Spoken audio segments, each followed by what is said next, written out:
Bizancio no fue simplemente una continuación del pasado, fue una reinvención audaz que permitió que la luz de la civilización romana brillara 1000 años más después de que el viejo mundo colapsara.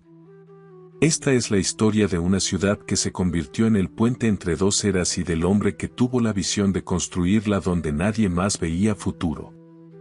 A comienzos del siglo IV, el Imperio Romano era un gigante herido que se desangraba lentamente. La ciudad de Roma, cansada y lejana de las fronteras más peligrosas, ya no podía sostener el peso de un dominio que se extendía desde las brumas de Britania hasta las arenas de Egipto. En medio de este caos de guerras civiles y crisis económicas, surgió Constantino, un líder que comprendió que para salvar el legado de los Césares no bastaba con ganar batallas, era necesario mudar el corazón del imperio. Constantino no buscaba una ciudad para retirarse, buscaba una posición estratégica desde donde pudiera vigilar a los enemigos que presionaban por el norte y por el este. En el año 324, tras derrotar a sus últimos rivales, Constantino puso sus ojos en un lugar humilde pero geográficamente perfecto, una colonia griega llamada Bizancio. Este asentamiento se encontraba en el Bósforo, el estrecho canal que separa Europa de Asia y conecta el Mar Negro con el Mediterráneo. Constantino entendió de inmediato lo que muchos otros habían ignorado: quien controlara este punto exacto, tendría en sus manos las llaves de toda la riqueza de Oriente. Por estas aguas pasaban las especias, la seda y el grano que alimentaban al mundo.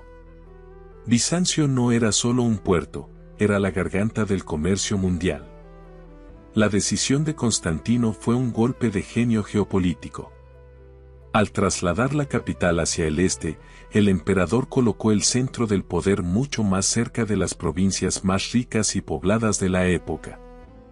Además, la geografía de Bizancio ofrecía una defensa natural casi imbatible. Situada en una península, la ciudad estaba rodeada de agua por 3 de sus lados, lo que permitía a sus habitantes concentrar sus esfuerzos defensivos en una sola línea de murallas terrestres. Era, en esencia, una fortaleza que podía ser abastecida por mar indefinidamente, incluso si era rodeada por tierra. La fundación de esta nueva Roma no fue un acto puramente administrativo, sino un evento cargado de simbolismo y misticismo. Cuenta la leyenda que el propio emperador, con una lanza en la mano, caminó sobre la tierra trazando el perímetro de lo que serían las nuevas murallas. Sus cortesanos, sorprendidos por el tamaño colosal del área que estaba delimitando, le preguntaron asombrados hasta dónde pensaba llegar. Constantino, con una seguridad que desafiaba a la lógica, les respondió: caminaré hasta que el que me guía se detenga. Se refería a una fuerza divina que, según él, le indicaba que el futuro del imperio ya no pertenecía a los viejos dioses del Olimpo, sino al Dios de los cristianos. Constantinopla nació bajo el signo del cambio. Mientras la vieja Roma se aferraba a sus tradiciones paganas, la nueva capital fue concebida como el centro de un mundo cristiano. Sin embargo, Constantino fue lo suficientemente inteligente como para no borrar el pasado de un plumazo. La ciudad fue adornada con tesoros traídos de todo el imperio, estatuas griegas, mármoles de Asia Menor y obeliscos egipcios. El objetivo era crear un espacio que se sintiera antiguo y glorioso desde el primer día, una metrópolis que pudiera competir con el prestigio de la Roma original. En apenas 6 años, un ejército de miles de trabajadores transformó el paisaje. Se construyeron foros imperiales, baños públicos, un hipódromo colosal para las carreras de carros y palacios que parecían sacados de un sueño. El 11 de mayo del año 330 se celebró la gran inauguración. Hubo ceremonias que mezclaban plegarias cristianas con el antiguo esplendor romano. Ese día, nació oficialmente una identidad que definiría a millones de personas durante siglos.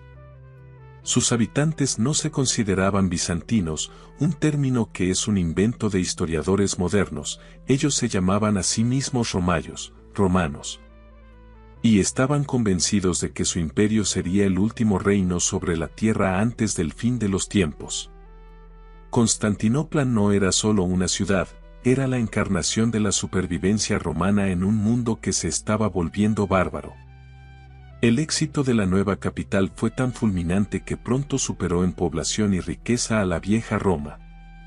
Se convirtió en el imán de los hombres más brillantes de la época, ingenieros que sabían cómo domar el agua del Bósforo, filósofos que preservaban los textos de Platón y Aristóteles, y comerciantes que hacían que el oro fluyera hacia las arcas del emperador. Pero Constantino sabía que una ciudad brillante necesitaba una base sólida de unidad. Mientras las murallas subían, él entendió que el mayor peligro no venía de afuera, sino de adentro, de las profundas divisiones religiosas que amenazaban con fracturar su imperio. Para que la nueva Roma fuera eterna, debía unir no solo las tierras, sino también las almas.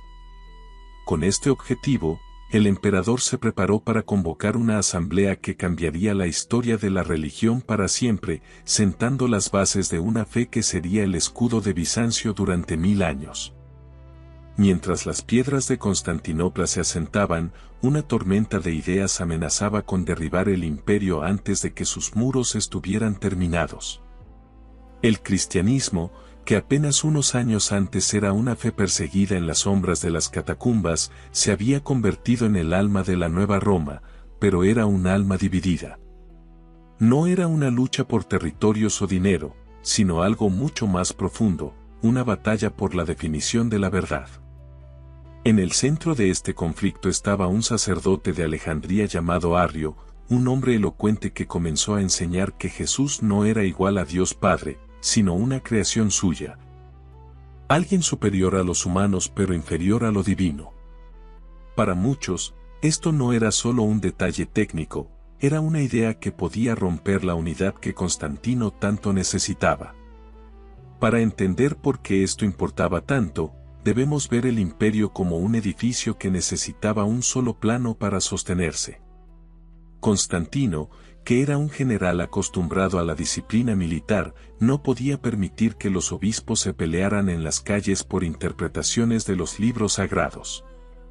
Para él, una religión dividida significaba un imperio débil.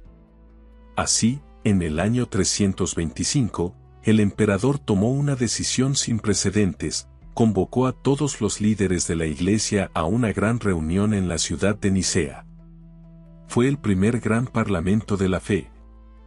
Un evento donde hombres que aún llevaban en sus cuerpos las cicatrices de las antiguas persecuciones romanas se sentaron frente al emperador para decidir qué era lo que todos los cristianos debían creer a partir de ese momento. Nicea se llenó de túnicas y pergaminos. Más de 300 obispos llegaron de todos los rincones del mundo conocido, desde las montañas de Armenia hasta las costas de España.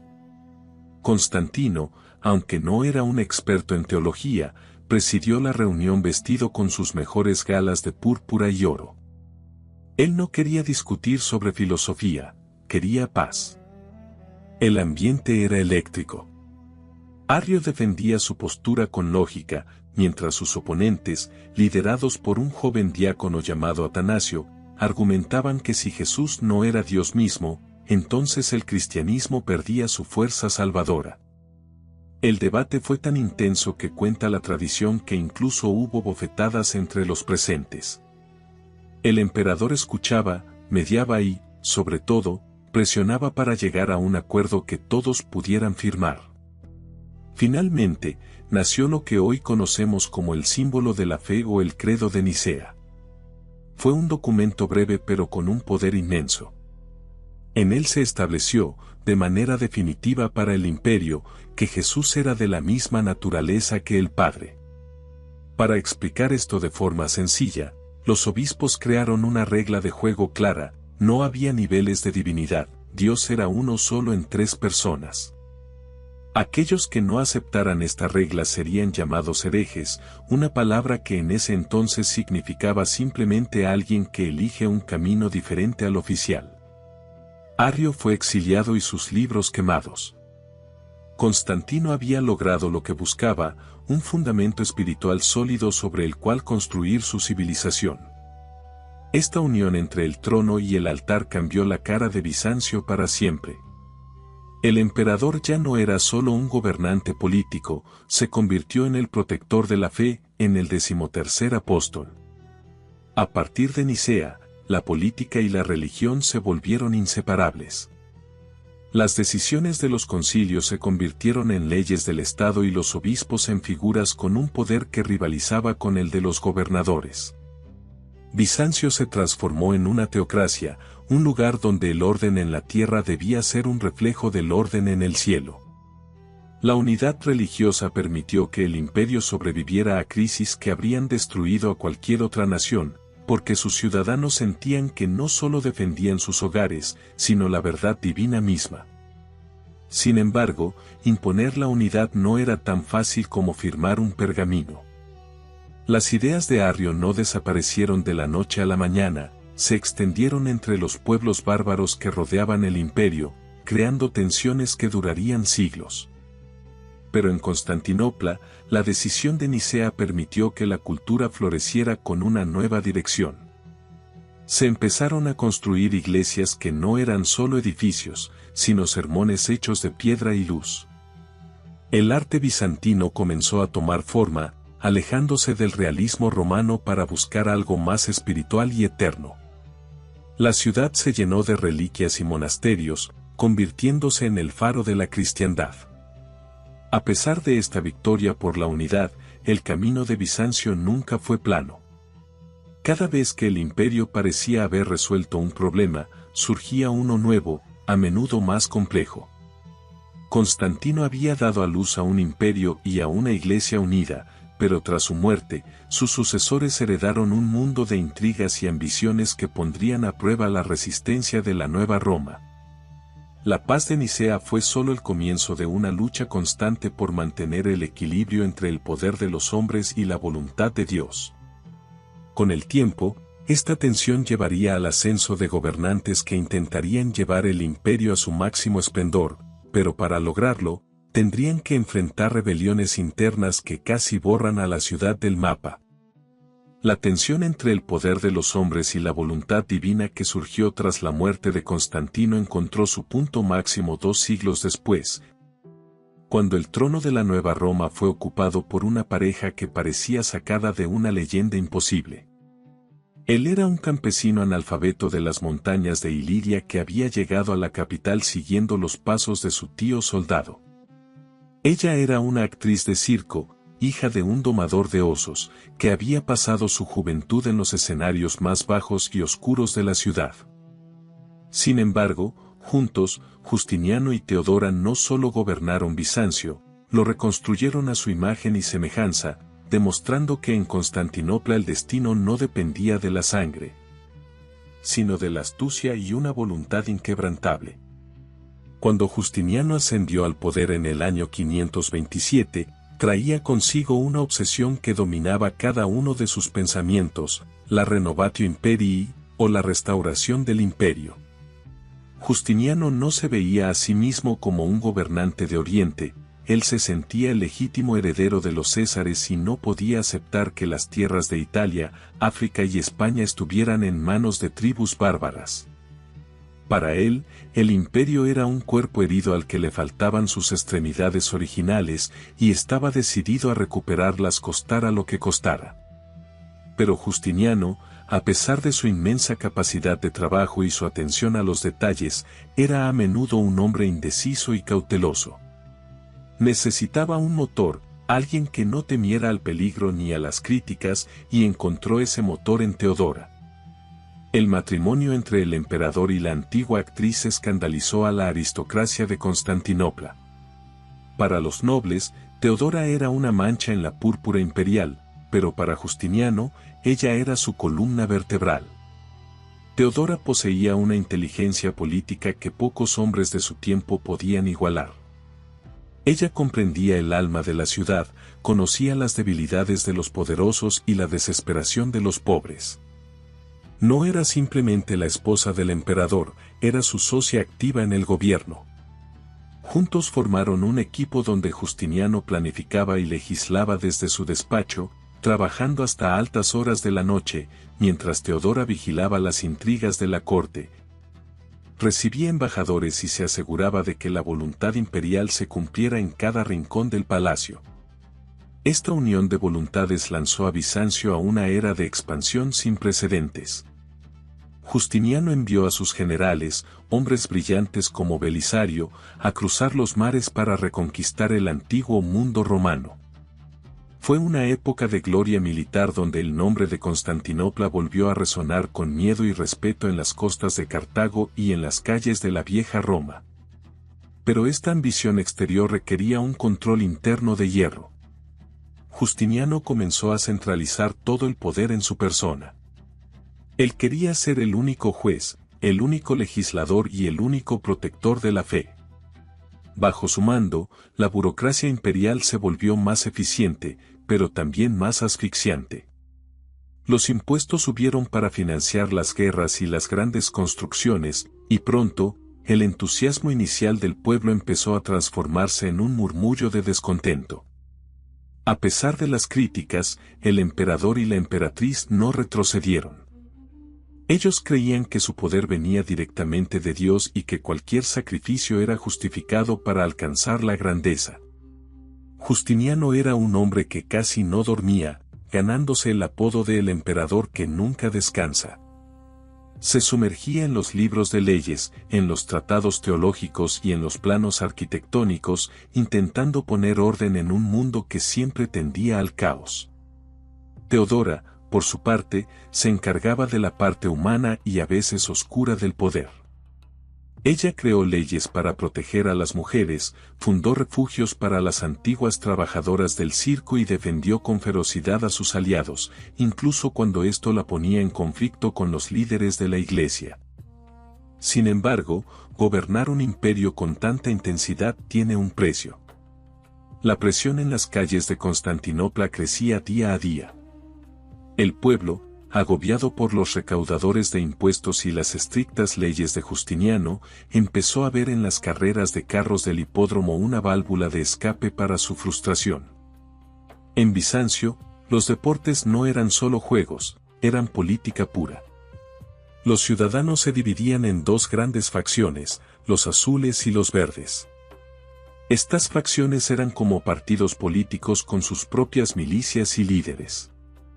Lo que comenzó como una rivalidad deportiva se convirtió en el caldo de cultivo para una rebelión que pondría a prueba no solo la corona de Justiniano, sino la existencia misma de la ciudad. Justiniano y Teodora habían soñado con una Roma eterna, unida bajo un solo Dios y un solo emperador. Pero mientras los generales enviaban noticias de victorias desde tierras lejanas, el corazón de la capital empezaba a latir con un ritmo peligroso. Los azules y los verdes, que normalmente se odiaban entre sí, empezaron a encontrar un enemigo común en el palacio imperial. La confianza de Justiniano en su destino divino estaba a punto de chocar con la realidad brutal de una masa enfurecida. Aquella ambición que los había llevado a las alturas más brillantes estaba a punto de enfrentarlos a un fuego que no podrían controlar fácilmente. Un incendio que obligaría a Teodora a demostrar por qué ella era la verdadera fuerza detrás del trono en el momento más oscuro de la historia bizantina.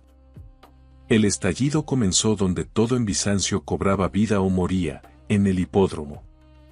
En enero del año 532, lo que debía ser una tarde más de carreras de carros se transformó en el prólogo de una tragedia.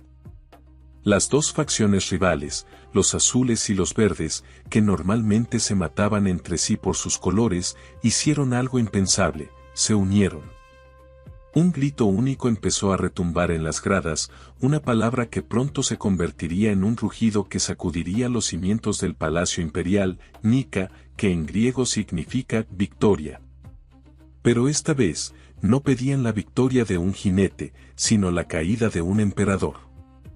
La ciudad se convirtió en un infierno de fuego y sangre. Durante 5 días, las masas enfurecidas saquearon Constantinopla, quemando iglesias, archivos y edificios públicos. Justiniano, el hombre que soñaba con restaurar la gloria de Roma, se encontraba ahora acorralado en su propio palacio, escuchando cómo el pueblo exigía su cabeza. El miedo se apoderó de él. En el puerto, Los barcos estaban listos, cargados con el tesoro imperial, esperando la señal para huir y dejar la ciudad a su suerte. Fue en ese momento de absoluta desesperación cuando surgió la figura que cambiaría el destino de Bizancio para siempre. Teodora, la mujer que había surgido del circo, se puso en pie frente al emperador y su consejo de generales. Con una calma que helaba la sangre, pronunció las palabras que salvaron la corona: si la huida es la única salvación, yo no huiré. Quien ha llevado la corona no debe sobrevivir a su pérdida. El púrpura imperial es la más noble de las mortajas. Justiniano, avergonzado por su propia debilidad, decidió quedarse. Ordenó a sus generales, Belisario y Mundo, entrar en el hipódromo con sus tropas veteranas. Lo que siguió fue una masacre brutal. Más de 30.000 personas fueron pasadas por la espada en un solo día, y el silencio de la muerte volvió a reinar en una Constantinopla reducida a cenizas. Pero Justiniano no era un hombre que se dejara abatir por las ruinas. Vio en la destrucción de la ciudad la oportunidad de edificar algo que el mundo jamás olvidaría. Quería construir un templo que no solo fuera el más grande de la cristiandad, sino un testimonio físico de su poder y su fe. Así nació el proyecto de Santa Sofía, la Iglesia de la Divina Sabiduría. Para esta tarea, el emperador no buscó a simples arquitectos, sino a dos maestros del pensamiento, Antemio de Trales e Isidoro de Mileto, hombres que eran más matemáticos y físicos que constructores de obras. Justiniano dio órdenes de traer los materiales más exquisitos de todos los rincones de su imperio. Columnas verdes de Efeso, mármoles púrpuras de Egipto, piedras doradas de África y tesoros de los templos paganos de Heliópolis fueron transportados a la capital. Más de 10.000 obreros trabajaron día y noche bajo la supervisión directa del emperador, quien a menudo se vestía con ropas sencillas para mezclarse con los trabajadores y animarlos. El desafío era inmenso. Querían colocar una cúpula gigante, un domo colosal, sobre una base cuadrada, algo que las leyes de la ingeniería de la época consideraban casi imposible. Antemio e Isidoro utilizaron una técnica revolucionaria llamada pechinas, estructuras triangulares que permitían que el peso de la cúpula circular se distribuyera hacia 4 pilares masivos. El resultado fue un milagro visual. Cuando se completó en apenas 5 años, la cúpula de Santa Sofía parecía flotar en el aire, como si estuviera suspendida por una cadena de oro desde el cielo.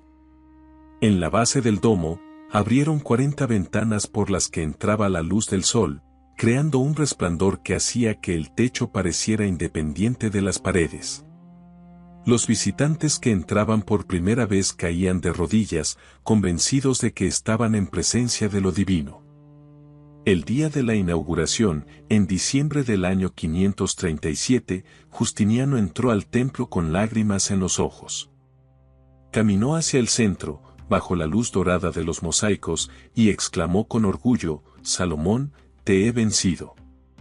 Con estas palabras, el emperador declaraba que su obra superaba incluso al legendario templo de Jerusalén.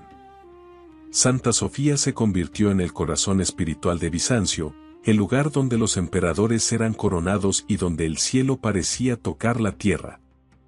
La iglesia no era solo un edificio, era un mensaje de que Roma no solo había sobrevivido, sino que había alcanzado una nueva forma de perfección. Sin embargo, esta gloria tenía un costo oculto. Las arcas del imperio estaban agotadas y la ciudad, aunque majestuosa por fuera, seguía marcada por las cicatrices del levantamiento. Santa Sofía era un faro de luz en un mundo que pronto empezaría a oscurecerse. Mientras Justiniano celebraba su triunfo arquitectónico, una amenaza invisible, mucho más letal que cualquier rebelión o ejército bárbaro, se arrastraba por las rutas comerciales de Oriente. La Edad de Oro de Bizancio estaba a punto de enfrentarse a su prueba más dura, una que no se combatiría con soldados ni con leyes, sino con el silencio de una plaga que cambiaría el rumbo de la humanidad para siempre. Con la majestuosa cúpula de Santa Sofía ya dominando el horizonte, Justiniano entendió que un imperio no se sostiene solo con piedras y fe, sino con el orden invisible de la ley. Durante siglos, las reglas que gobernaban Roma se habían convertido en un bosque espeso y confuso de decretos antiguos, a menudo contradictorios entre sí. Para un emperador que buscaba la perfección, este caos era inaceptable.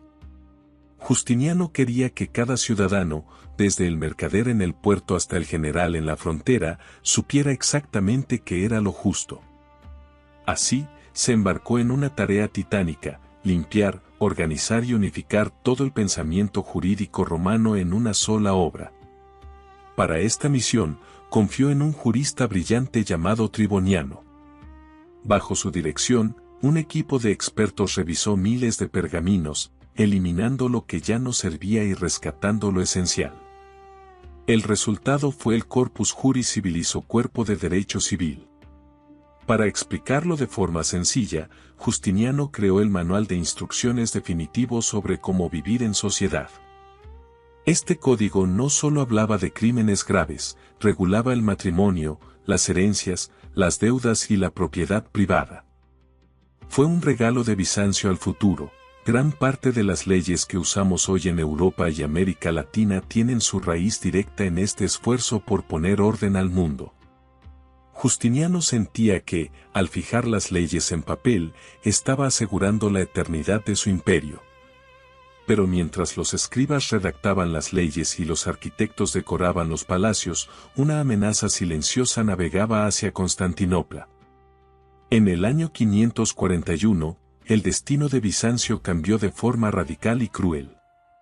La tragedia no llegó con el estruendo de los ejércitos, sino escondida en los oscuros sótanos de los barcos que traían trigo desde Egipto. Entre los sacos de grano viajaban ratas, y sobre esas ratas, pulgas cargadas con una bacteria mortal, la peste. Fue la primera gran pandemia global de la historia, un evento que hoy conocemos como la plaga de Justiniano. El impacto fue devastador. Al principio, la gente en los muelles caía muerta con fiebre alta y extraños bultos en la piel. Pronto, la enfermedad se extendió como un incendio por las calles densamente pobladas de la capital.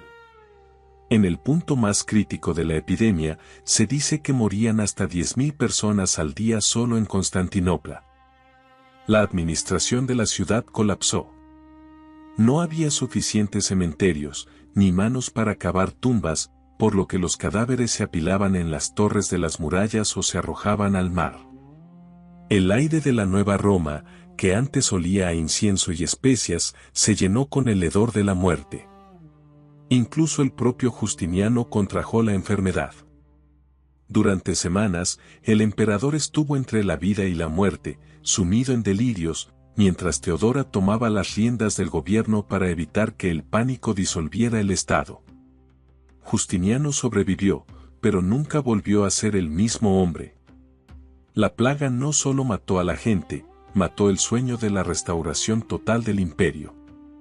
Sin ciudadanos para pagar impuestos y sin soldados para defender las nuevas fronteras, las arcas del tesoro se vaciaron. Las tierras fértiles quedaron abandonadas porque no había nadie para ararlas, y el ejército, la gran herramienta de conquista de Justiniano, quedó diezmado por la bacteria. La plaga marcó el fin del optimismo de la era dorada. Bizancio, que poco antes parecía invencible, se volvió una sociedad marcada por el duelo y la escasez. La economía se hundió y el emperador, antes adorado como un constructor, se vio obligado a endurecer los impuestos sobre los pocos sobrevivientes para mantener en pie la estructura del Estado. El ambiente en la ciudad se volvió sombrío y místico. La gente empezó a buscar explicaciones divinas para tanto dolor, y la fe se volvió más intensa, pero también más rígida. Justiniano siguió gobernando durante años, terminando sus leyes y defendiendo sus fronteras, pero el brillo de su juventud se había apagado bajo el peso de millones de muertos. A pesar de la tragedia, el legado legal de Justiniano sobrevivió a la plaga y a él mismo. Su código se convirtió en la columna vertebral de Bizancio durante siglos, dándole una estabilidad administrativa que pocas naciones de la época podían soñar. Sin embargo, el mundo exterior no se detuvo ante la enfermedad. En las fronteras, nuevos enemigos observaban la debilidad de un imperio agotado. Bizancio había demostrado que podía sobrevivir a una rebelión interna y a una plaga mortal, pero pronto tendría que enfrentar un desafío que pondría a prueba no solo sus leyes, sino su propia identidad visual y religiosa.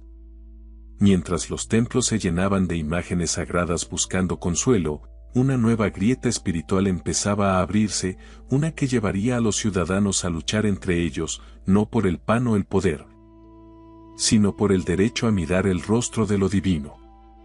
Tras la sombra de la peste y el constante acoso de los enemigos en las fronteras, el pueblo de Bizancio buscó refugio en lo único que sentían inmutable, su fe.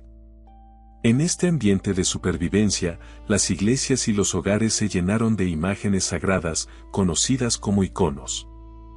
Para un bizantino, un icono no era simplemente una pintura decorativa, era una ventana al cielo, un punto de contacto real entre el mundo terrenal y lo divino.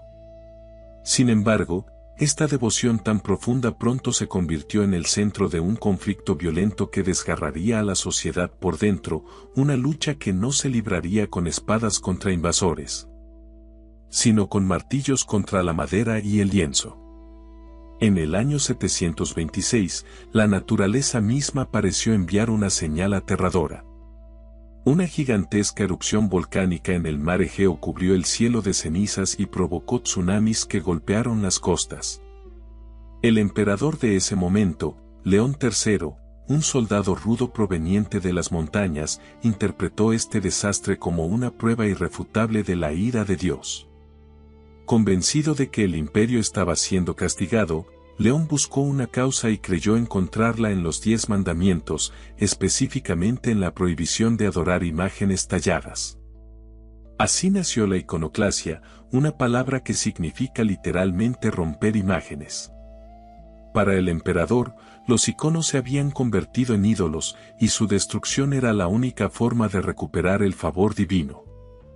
La guerra contra las imágenes comenzó con un acto simbólico que enfureció a la población. El emperador ordenó retirar una famosa imagen de Cristo que custodiaba la entrada principal del palacio imperial. Cuando los soldados subieron las escaleras para cumplir la orden, un grupo de mujeres se lanzó contra ellos, derribando la escalera y provocando una revuelta que terminó en ejecuciones. Fue el primer aviso de que el pueblo no entregaría sus ventanas al cielo sin luchar. León III emitió un edicto oficial prohibiendo la veneración de imágenes en todo el imperio, lo que obligó a los ciudadanos a elegir entre la obediencia al emperador o la lealtad a sus tradiciones más sagradas. El conflicto dividió a Bizancio en dos bandos irreconciliables, los iconoclastas, que destruían las imágenes, y los iconódulos, que las defendían y servían. El debate, aunque parezca simple, tenía una profundidad filosófica inmensa que los sabios de la época explicaban con pasión. Los que querían destruir las imágenes argumentaban que Dios es infinito y no puede ser contenido en un trozo de madera pintada por manos humanas. Por el contrario, los defensores de los iconos, liderados por figuras como el monje Juan Damasceno, respondían con una idea poderosa, puesto que Dios se había hecho hombre en la figura de Jesús al tomar un cuerpo físico. Se había vuelto representable. Para ellos, negar el icono era casi como negar que Dios hubiera caminado alguna vez entre los hombres. La persecución se volvió especialmente dura bajo el hijo de León, el emperador Constantino V. Se quemaron monasterios, se blanquearon los magníficos mosaicos de las iglesias con cal y se destruyeron miles de manuscritos ilustrados. Muchos monjes, que eran los principales protectores del arte sagrado, fueron torturados o exiliados. Sin embargo, esta violencia generó un movimiento de resistencia clandestina. Las familias escondían sus iconos más pequeños en sótanos, detrás de cortinas o incluso en hornos de pan. Se cuenta que algunos monjes pintaban imágenes minúsculas en sus manos para poder rezar en secreto. Esta lucha convirtió a los iconos en símbolos de resistencia política y espiritual contra el autoritarismo imperial. Durante más de un siglo, el péndulo del poder osciló violentamente. Hubo épocas de destrucción seguidas de breves periodos de restauración, dependiendo de quién se sentara en el trono. Una figura clave en este proceso fue la emperatriz Irene, quien en el año 787 convocó un gran concilio en Nicea para devolver las imágenes a los templos.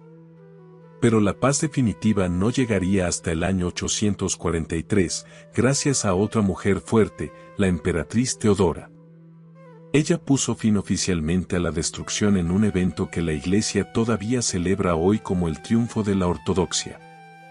A partir de ese momento, las reglas sobre cómo pintar lo divino se volvieron muy estrictas, dando origen al estilo hierático y solemne que todos reconocemos hoy como el arte bizantino clásico. La crisis de las imágenes cambió el ADN de Bizancio. La sociedad salió de este siglo de luchas con una fe más rígida y una identidad visual única en el mundo.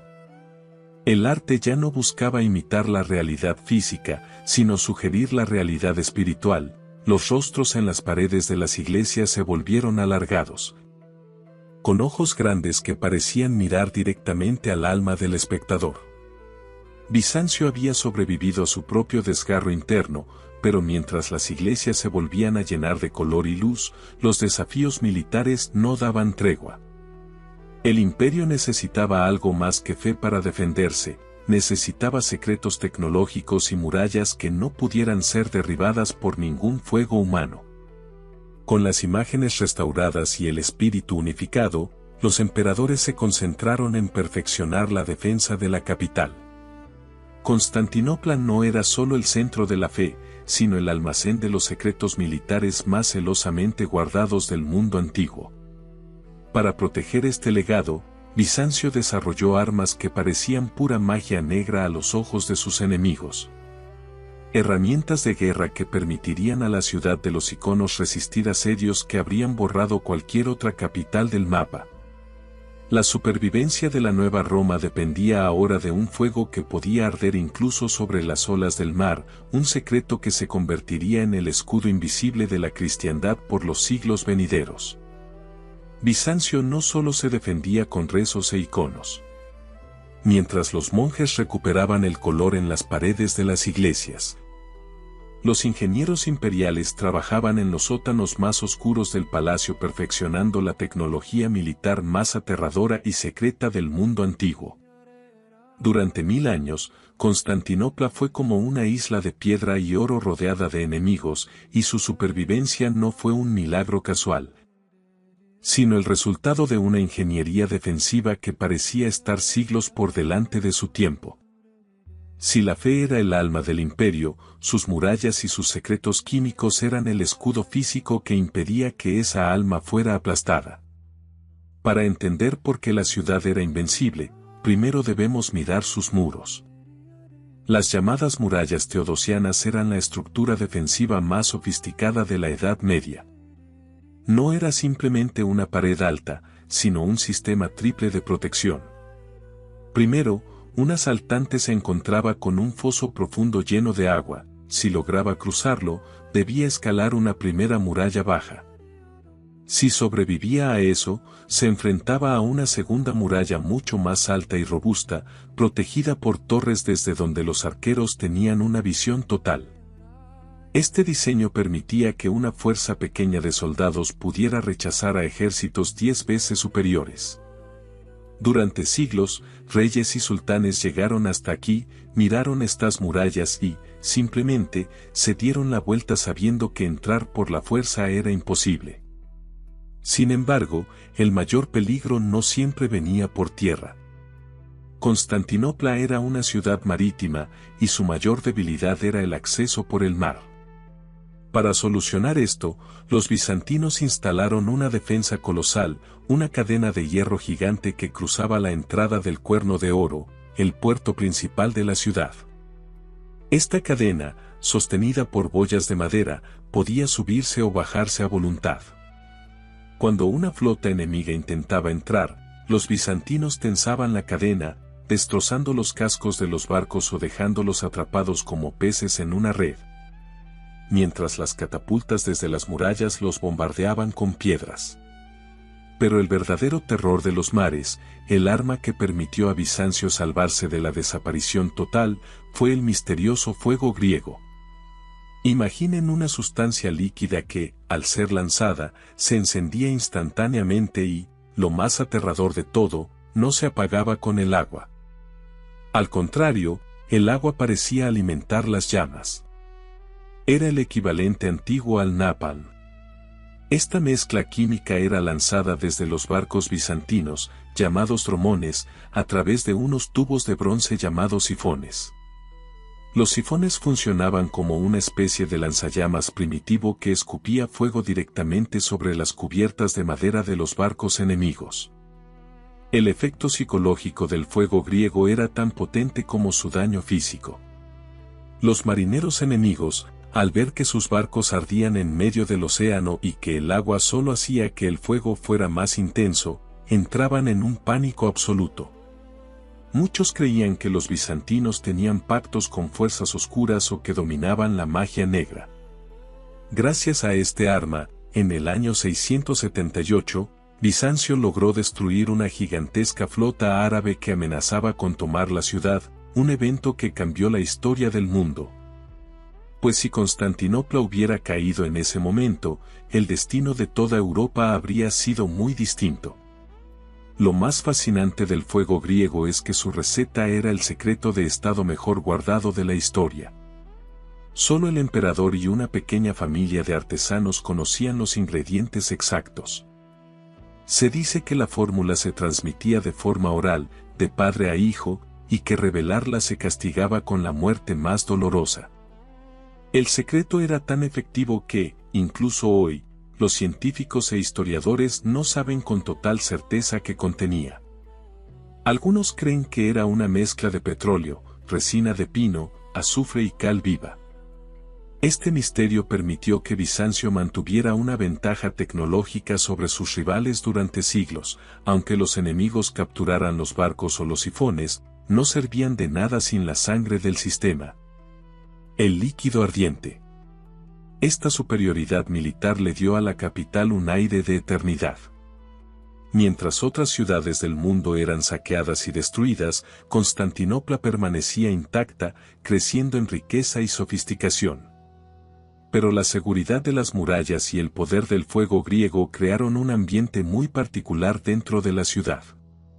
Los habitantes de Constantinopla, sabiéndose protegidos, desarrollaron una forma de vida única, llena de lujos, rituales y una cultura que mezclaba la sobriedad cristiana con la opulencia de Oriente. La ciudad se convirtió en una joya que todos querían poseer, pero que nadie podía tocar. Sin embargo, vivir dentro de una fortaleza inexpugnable también tenía sus consecuencias. La confianza total en las defensas físicas y tecnológicas hizo que la vida interna de la ciudad se volviera cada vez más compleja y, a veces, un tanto extraña para los ojos extranjeros. Protegidos del mundo exterior por fuego y piedra, los bizantinos crearon una sociedad que era como una jaula de oro, donde el poder no solo se demostraba en el campo de batalla, sino en los mercados, en la ropa que vestían y en las intrigas que se tejían en los pasillos del gran palacio. Una vez aseguradas las murallas, era hora de mirar hacia adentro, hacia la vida cotidiana de una metrópolis que, durante siglos, fue la envidia de toda la humanidad. Constantinopla no era solo una fortaleza de muros impenetrables y fuego líquido, era, ante todo, la reina de las ciudades, un museo vivo de seda, oro y fragancias exóticas que embriagaban a cualquiera que cruzara sus puertas. Para un viajero que llegaba desde las aldeas de barro de Europa o las tiendas del desierto, entrar en la capital bizantina era como entrar en un sueño de otro mundo. Sin embargo, detrás de ese brillo cegador se escondía una sociedad rígidamente organizada, donde la vida era una coreografía perfecta diseñada para mostrar que el imperio era el reflejo del reino de Dios en la tierra. Vivir en Constantinopla era vivir en una jaula de oro, un lugar de máxima seguridad y lujo, pero donde cada movimiento estaba vigilado por la ley y la tradición. Si camináramos por la Mese, la gran avenida central de la ciudad, nuestros sentidos se verían desbordados. La Mese estaba flanqueada por elegantes pórticos de mármol que protegían a los ciudadanos del sol y la lluvia. Bajo estas columnas se encontraban las tiendas más lujosas del planeta. El aire olía a una mezcla densa de incienso, mirra y especias traídas desde la lejana India. Aquí, los mercaderes vendían joyas de esmeraldas, marfil tallado y aceites perfumados. Pero el tesoro más codiciado, el que realmente movía los hilos de la economía y la diplomacia, era la seda bizantina. Durante siglos, la seda fue un secreto guardado con la misma ferocidad que el fuego griego. Originalmente, solo los chinos sabían cómo producirla, pero cuenta la leyenda que, en tiempos de Justiniano, 2 monjes lograron sacar de contrabando huevos de gusano de seda escondidos dentro de sus bastones de madera huecos. A partir de ese robo tecnológico, Bizancio creó una industria estatal de seda que vestía a los reyes y a la iglesia de toda Europa. El color púrpura, extraído de un pequeño caracol marino, estaba reservado exclusivamente para la familia imperial. Usar ropa de este color sin permiso se castigaba con la muerte, pues el púrpura no era una moda, sino un símbolo de poder sagrado. En el corazón de la ciudad se encontraba el Gran Palacio, un complejo de edificios, jardines y capillas que parecía una ciudad dentro de la ciudad. Entrar en la sala del trono era una experiencia diseñada para anular la voluntad de cualquier embajador extranjero. Los bizantinos eran maestros de la puesta en escena. Mientras el visitante caminaba hacia el emperador, se activaban ingenios mecánicos que parecían magia, leones de oro que rugían y golpeaban el suelo con la cola, y árboles de metal donde pájaros mecánicos cantaban melodías perfectas. El propio trono podía elevarse por los aires mediante un sistema de poleas, de modo que, cuando el visitante levantaba la cabeza después de hacer su reverencia, el emperador ya no estaba en el suelo, sino flotando cerca del techo, envuelto en nubes de incienso. Pero la vida cotidiana no solo ocurría en el palacio. El verdadero pulso de la ciudad latía en el hipódromo. Este gigantesco estadio, con capacidad para 100.000 personas, era el único lugar donde el pueblo podía encontrarse cara a cara con su gobernante. Allí, las carreras de carros no eran un simple deporte, eran una pasión que dividía a las familias y decidía el destino de los ministros. Los ciudadanos se identificaban con los azules o los verdes, y estos colores representaban mucho más que a un equipo, eran facciones políticas y sociales que gritaban sus demandas al emperador entre carrera y carrera. El hipódromo era la válvula de escape de una sociedad que, por lo demás, estaba sometida a una disciplina de hierro. Incluso en la mesa, los bizantinos demostraban su sofisticación. Mientras que en el resto de Europa se comía con las manos, en Constantinopla se popularizó el uso del tenedor, un invento que escandalizaba a los visitantes extranjeros, quienes lo veían como un exceso de delicadeza innecesaria. Su dieta era rica y variada, llena de aceitunas, pescados del Bósforo, quesos y vinos dulces sazonados con miel y resina.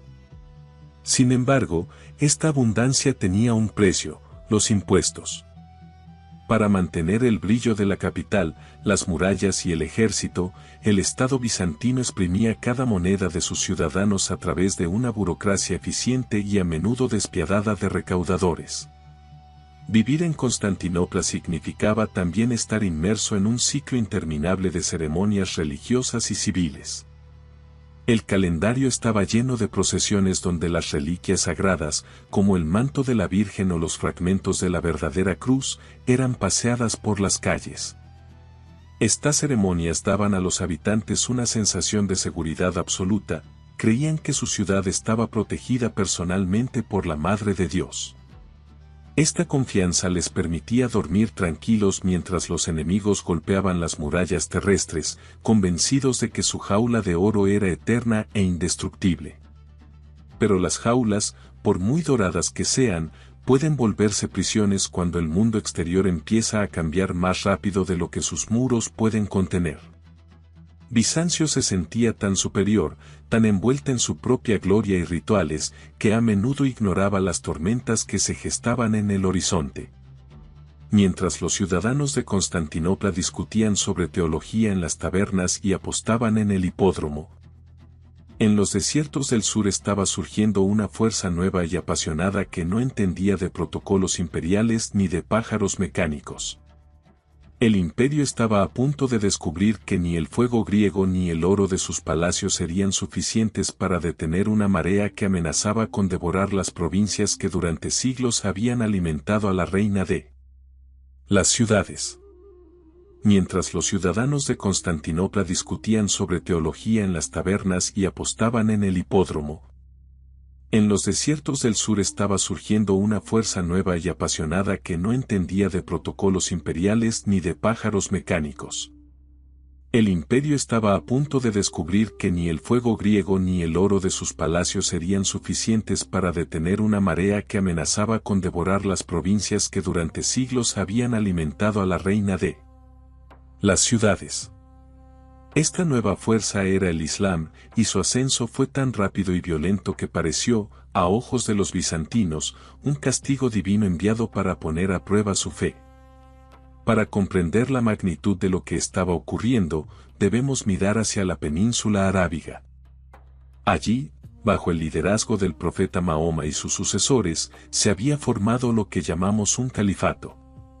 Para explicarlo de forma sencilla, un califato era un nuevo tipo de imperio que unía bajo un solo mando el poder político y el poder religioso. Sus guerreros no luchaban solo por tierras o botines, sino impulsados por un fervor espiritual que los hacía casi imparables en el campo de batalla. En apenas unas décadas, estos ejércitos salieron de las arenas y se lanzaron contra los dos gigantes de la época, el imperio persa y el imperio bizantino.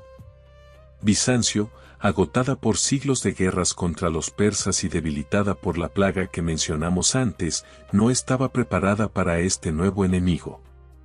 La caída de las provincias fue como un dominó de tragedias. Primero fue Siria, luego Palestina. En el año 638, la ciudad santa de Jerusalén, el lugar más sagrado para la cristiandad, cayó en manos de los árabes. Para los bizantinos, perder Jerusalén fue un golpe psicológico devastador, era como si el cielo mismo los hubiera abandonado. Pero lo peor estaba por venir. Poco después, perdieron Egipto, la panadería del imperio, la tierra que enviaba el trigo necesario para alimentar a la población de Constantinopla. Sin Egipto, la capital ya no podía ser la metrópolis de 1 millón de habitantes que solía ser, el imperio empezó a encogerse, volviéndose más pobre y más militarizado. A mediados del siglo VII, el avance árabe llegó directamente al corazón de Bizancio. Los califas entendieron que mientras Constantinopla siguiera en pie, su conquista nunca estaría completa. Así comenzó el primero de los grandes asedios a la capital. Una flota árabe gigantesca apareció frente a los muros de la ciudad, bloqueando el comercio y lanzando ataques constantes. Fue en este momento de vida o muerte cuando Bizancio utilizó por primera vez su arma secreta, el fuego griego. Los barcos árabes, que nunca habían visto nada igual, ardieron en medio del mar sin que el agua pudiera salvarlos. El pánico se apoderó de los invasores y, tras varios años de intentos fallidos, los restos de la flota árabe tuvieron que retirarse. Constantinopla había sobrevivido, pero el mundo ya no era el mismo. Sin embargo, el peligro no había terminado. En el año 717, el califato lanzó un segundo ataque, mucho más ambicioso y letal. Más de 80.000 soldados y 1.000 barcos rodearon la ciudad por tierra y por mar. El emperador de ese momento, León III, un general de origen humilde pero con una mente brillante para la guerra, organizó una defensa desesperada. Aquel invierno fue uno de los más crueles de la historia. La nieve cubrió la ciudad durante meses y el hambre empezó a diezmar a los atacantes acampados fuera de los muros. Mientras los árabes morían de frío y enfermedades, León III utilizaba la diplomacia para convencer a los búlgaros, un pueblo guerrero del norte, de que atacaran por la espalda a los sitiadores. La victoria de León III en este segundo asedio es considerada por los historiadores como uno de los momentos más importantes de la historia universal. Si Constantinopla hubiera caído en el año 717, la puerta de Europa habría quedado abierta de par en par para la expansión musulmana y el destino de naciones como Francia, Italia o Alemania habría sido completamente distinto. Bizancio no solo se salvó a sí misma, actuó como un escudo gigante que protegió a toda la civilización europea mientras ésta aún estaba en su infancia.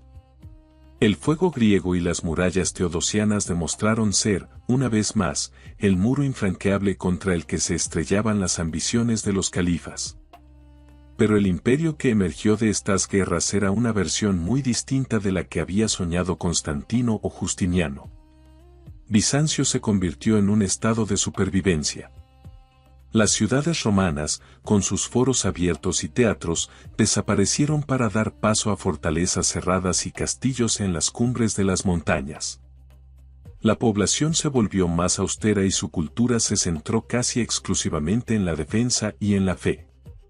El griego reemplazó definitivamente al latín como lengua oficial, y la figura del emperador se volvió más parecida a la de un rey sacerdote. El imperio era ahora más pequeño, pero también más compacto y resistente. A pesar de haber perdido más de la mitad de su territorio, Bizancio demostró una capacidad de recuperación asombrosa. Tras siglos de estar a la defensiva, escondida tras sus muros y rezando por milagros, la nueva Roma empezó a encontrar de nuevo su fuerza.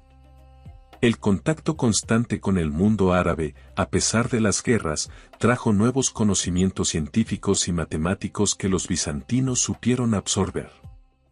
El imperio estaba aprendiendo a vivir en este nuevo orden mundial.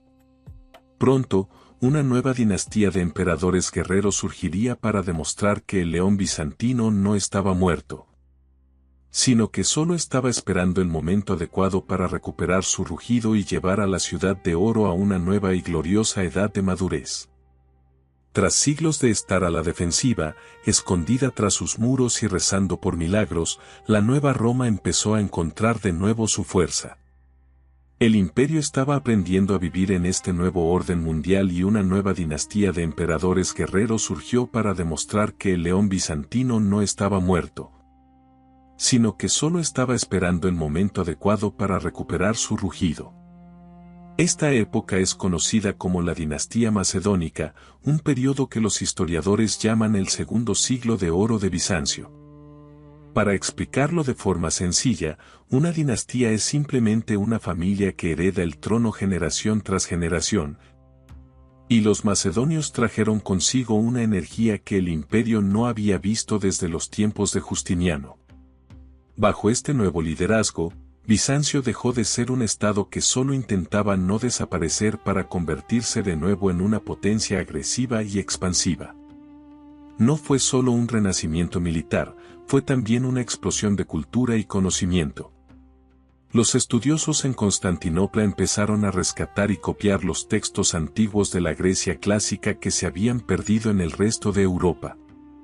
Se abrieron universidades, se perfeccionó la medicina y el arte de los mosaicos alcanzó una belleza que todavía hoy nos quita el aliento. Pero, por encima de todo, la dinastía macedónica se centró en recuperar las tierras que los califas y los reinos vecinos les habían arrebatado. El personaje más fascinante y temido de este periodo fue, sin duda, Basilio II. Basilio no era el típico emperador rodeado de perfumes y sedas en el gran palacio. Desde muy joven, entendió que el poder de Bizancio residía en su ejército y pasó casi toda su vida viviendo como un soldado más. Se dice que rara vez usaba la corona imperial y que prefería vestir la armadura de hierro, dormir en el suelo de una tienda de campaña y comer las mismas raciones que sus tropas. Basilio era un hombre austero, solitario y de una voluntad de acero, cuyo único objetivo era devolver a la reina de la ciudad su antigua gloria territorial. Su mayor desafío fue el reino de Bulgaria, un vecino poderoso en el norte que durante décadas había amenazado con conquistar Constantinopla. Basilio se embarcó en una guerra que duró más de 20 años, una lucha de desgaste en las montañas y bosques de los Balcanes. Fue una guerra brutal, donde no se pedía ni se daba cuartel. Finalmente, en el año 1014, Basilio logró una victoria decisiva en la batalla de Kleidion. Aquí ocurrió uno de los episodios más oscuros y famosos de la historia medieval, que le valió el apodo de Bulgaróctonos o el matador de búlgaros. Tras la batalla, Basilio capturó a miles de soldados búlgaros. En lugar de matarlos, decidió enviar un mensaje de terror que paralizaría a sus enemigos para siempre. Ordenó cegar a 99 de cada 100 hombres, dejando a un solo soldado con un solo ojo para que pudiera guiar al resto de regreso a su rey. Cuando el zar búlgaro vio aparecer a su ejército de hombres ciegos caminando en silencio hacia él, la impresión fue tan fuerte que, según las crónicas, sufrió un ataque al corazón y murió a los pocos días. Con este acto de crueldad extrema, Basilio terminó la guerra y anexionó todas las tierras búlgaras al imperio. Pero Basilio II no solo fue un guerrero, fue un administrador brillante. Entendió que el mayor peligro interno para el imperio era la acumulación de tierras y poder en manos de unos pocos nobles ricos. Para frenarlos, dictó leyes que protegían a los pequeños campesinos, asegurándose de que la tierra estuviera repartida de forma que el Estado pudiera seguir cobrando impuestos y reclutando soldados libres. Al morir en el año 1025, Basilio dejó un imperio que se extendía de nuevo desde las montañas de Armenia hasta las costas de Italia. El tesoro imperial estaba tan lleno de oro que tuvieron que cavar nuevas cámaras subterráneas para guardarlo todo. Bajo la dinastía macedónica, Bizancio alcanzó su madurez total. Era una sociedad donde la educación era valorada, donde la ley funcionaba con precisión y donde el comercio florecía como nunca antes. Constantinopla era, sin ninguna duda, la ciudad más rica, culta y tecnológicamente avanzada del mundo. Los embajadores extranjeros que visitaban la capital quedaban deslumbrados por su orden y su opulencia, convencidos de que estaban ante una civilización que nunca podría caer. Parecía que el imperio había encontrado el equilibrio perfecto entre la fuerza militar y la sofisticación espiritual. Sin embargo, el éxito trae consigo sus propias trampas. Basilio II, tan concentrado en la guerra y el gobierno, nunca se casó ni dejó un heredero fuerte que pudiera continuar su labor. Al morir el último de los grandes emperadores macedonios, el poder empezó a resbalar de las manos de los soldados para caer en las manos de los burócratas y los cortesanos de la capital. Mientras Bizancio celebraba su grandeza, una grieta profunda y dolorosa empezó a abrirse en el corazón de su identidad, una división que no tenía que ver con las fronteras, sino con la forma en que los cristianos se veían unos a otros, preparando el terreno para una ruptura que cambiaría la religión para siempre. Mientras Bizancio brillaba como el faro más rico y culto del mundo bajo el legado de Basilio II, una grieta invisible, pero profunda, comenzaba a separar el alma de la cristiandad. Durante siglos, los cristianos de Oriente y Occidente habían caminado juntos, compartiendo una misma fe, pero hablando lenguas distintas y viviendo realidades opuestas. En Roma, los papas luchaban por sobrevivir entre invasiones bárbaras y el caos de una Europa que apenas empezaba a organizarse. En Constantinopla, los patriarcas vivían rodeados de lujo imperial, filosofía griega y una estabilidad que parecía eterna. Lo que comenzó como una diferencia de costumbres y de idiomas, terminó convirtiéndose en un divorcio espiritual que cambiaría la historia de Europa para siempre, el Gran Cisma. Para entender por qué se pelearon, debemos imaginar a la iglesia de aquel entonces no como una sola empresa con un jefe único, sino como una familia de hermanos donde cada uno quería mandar en su casa. El principal motivo de la discordia no era el dinero ni los territorios, sino una pregunta muy sencilla pero difícil de responder: ¿quién tiene la última palabra? En Roma, El Papa afirmaba que, como sucesor de San Pedro, él era el jefe supremo de todos los cristianos del mundo. En Constantinopla, sin embargo, el patriarca y los obispos orientales pensaban de forma distinta. Para ellos, el Papa era solo un primero entre iguales, alguien a quien se le debía respeto, pero que no podía dar órdenes directas a las iglesias de Oriente. Era una lucha de egos y de poder político disfrazada de religión. Pero la disputa también tenía un lado teológico que, aunque parezca complicado, podemos explicar de forma muy simple. Se trataba de una pequeña frase en el credo, el resumen de las creencias cristianas. Los romanos habían añadido una palabra en latín, filioque, que significaba que el Espíritu Santo procedía del Padre y del Hijo. Los bizantinos se pusieron furiosos. Para ellos, nadie tenía derecho a cambiar ni una sola letra de lo que se había decidido en los antiguos concilios de Nicea. Para un ciudadano de Constantinopla, cambiar el credo era como cambiar las reglas de la realidad misma. A esto se sumaban detalles de la vida diaria. Los latinos usaban pan sin levadura para la comunión, mientras que los griegos usaban pan con levadura. Lo que para nosotros hoy pueden parecer detalles menores, en el año 1054 eran motivos suficientes para acusar al otro de estar condenado al infierno. La tensión estalló en el verano de ese año. El Papa envió a Constantinopla a un hombre de carácter difícil, el cardenal Humberto, para intentar resolver las diferencias. Pero Humberto y el patriarca de Constantinopla, Miguel Cerulario, eran como dos trenes que chocan de frente. Ninguno de los dos estaba dispuesto a ceder ni un milímetro. El 16 de julio de 1054, en medio de una solemne ceremonia en la Catedral de Santa Sofía, ocurrió el acto que rompió el cristal de la unidad.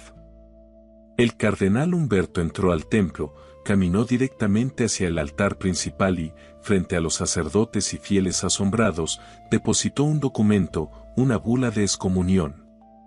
Excomulgar a alguien en la Edad Media era lo más grave que se podía hacer. Significaba expulsar a una persona de la comunidad de los creyentes y declararla enemiga de Dios. El cardenal salió de la iglesia, se sacudió el polvo de los zapatos y gritó, «Que Dios vea y juzgue». Pocos días después, el patriarca respondió excomulgando también al Papa y a sus enviados. En ese momento, la cuerda se rompió. Lo que muchos pensaron que sería una pelea pasajera entre dos líderes tercos, se convirtió en una separación definitiva. Así nacieron las dos ramas que conocemos hoy, la Iglesia Católica en Occidente y la Iglesia Ortodoxa en Oriente. Este cisma no solo dividió las iglesias, dividió los corazones de los europeos. Los caballeros de Francia o Alemania empezaron a mirar a los griegos de Bizancio no como hermanos, sino como extranjeros extraños y arrogantes que rezaban de forma equivocada. Por su parte, los bizantinos empezaron a despreciar a los occidentales, viéndolos como bárbaros incultos y violentos. Esta desconfianza mutua fue un veneno silencioso que debilitó al imperio. Bizancio se quedó sola espiritualmente, aislada de sus antiguos aliados en el momento en que más los iba a necesitar. Mientras los teólogos seguían discutiendo sobre el pan y las oraciones, el mundo exterior seguía girando. La unidad que una vez hizo fuerte a Roma ya no existía. Bizancio seguía siendo rica, pero su arrogancia espiritual le estaba haciendo perder amigos en Occidente. Y mientras tanto, en las fronteras de Oriente, una nueva amenaza estaba despertando. Los turcos, un pueblo de guerreros incansables, empezaban a presionar las fronteras imperiales. Bizancio, ahora separada de la protección del Papa y de la Hermandad Latina, tendría que enfrentar este nuevo peligro con sus propias fuerzas, sin saber que la división que acababa de ocurrir en Santa Sofía sería, años más tarde, la excusa perfecta para que aquellos que debían ser sus amigos se convirtieran en sus peores saqueadores. La tragedia del cisma fue que nadie ganó realmente. La cristiandad perdió su unión y el imperio perdió su red de seguridad. Bizancio entró en una nueva etapa de su historia, una donde el arte y la religión se volvieron aún más refinados y complejos, pero donde la política exterior se volvió un campo de minas. En este nuevo mundo dividido, la supervivencia de la ciudad dependería menos de la fe compartida y mucho más de una red invisible de espías, sobornos y secretos diplomáticos que los bizantinos perfeccionaron hasta convertirla en un arte.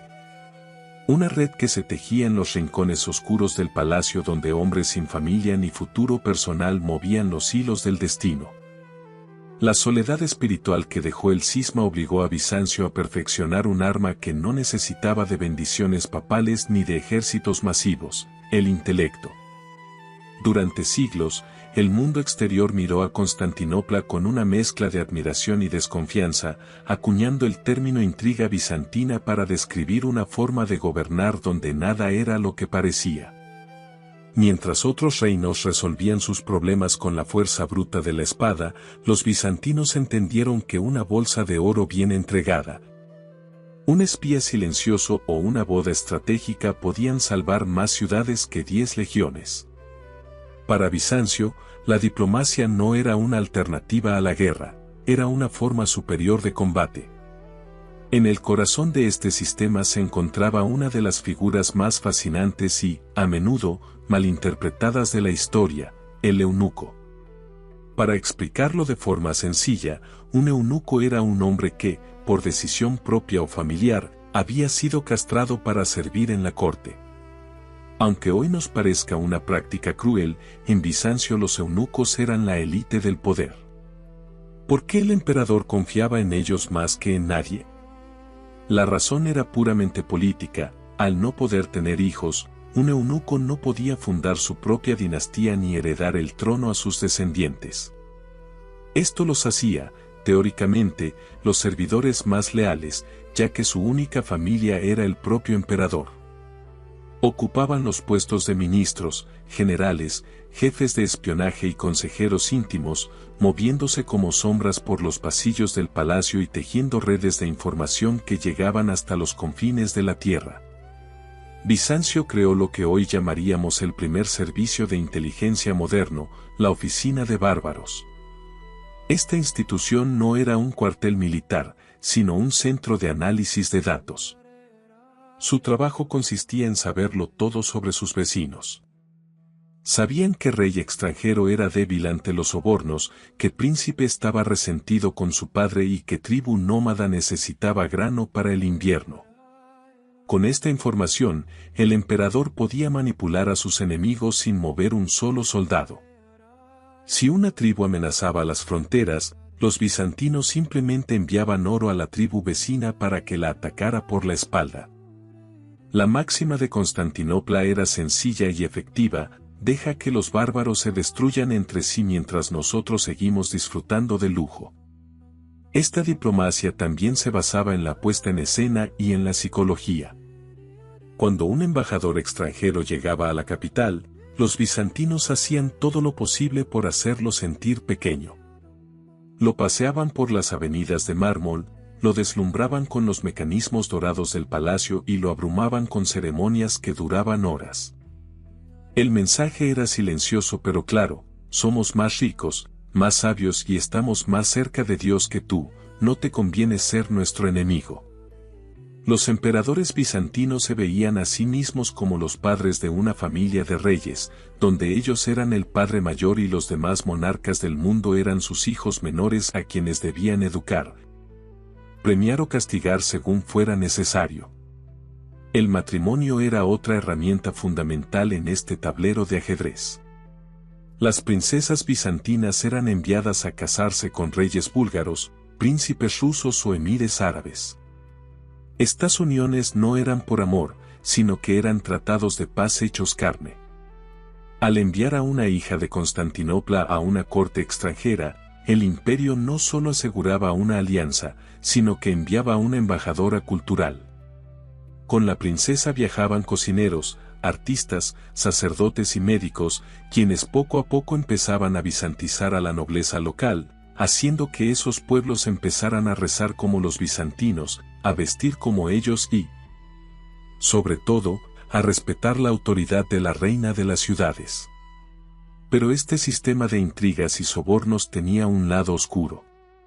El exceso de confianza en el oro y en la astucia hizo que, poco a poco, la clase alta de Constantinopla empezara a despreciar la vida militar.